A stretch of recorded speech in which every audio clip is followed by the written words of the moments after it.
Nang makarating ako sa may waiting shed sa tuktok, agad akong huminto. Ilang segundo lang akong nakatigil, pero para akong inubos ang lakas sa katawan. Tumalon ako pababa sa motor, binuksan ang flashlight ng phone at tinutok sa likod ng motor.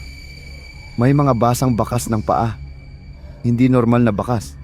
Maliit. Parang sa batang babae. Pero walang sapatos. At sa pinakagitna ng upuan, may 2 basang bakas ng kamay. Parang kumapit sa akin habang umaandar. Pumasok ako sa barangay hall para magpahinga. Nanginginig pa. Kinaumagahan, nang ikwento ko ito sa isang matandang lola sa barangay. Bigla siyang natahimik. Umupo siya, takamarahang nagsalita. Matagal na yan. May batang babae na nalunod sa ilog sa baba ng bundok. Madalas siyang makitang sumasakay sa mga sasakyan paakyat, lalo na kapag umuulan. Sabi nila, naghahanap ng daan pa uwi. Pero pag naamoy nila ang takot mo, lalo silang napapalapit. Bakit? Tanong ko.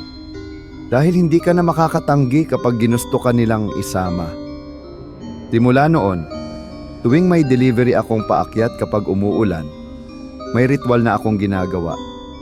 Nilalagay ko ang helmet ko sa likod ng motor. Binubuksan ko ang flashlight at binubulong ko. Kung kailangan mong sumabay, dito ka lang. Pero huwag mo akong isama.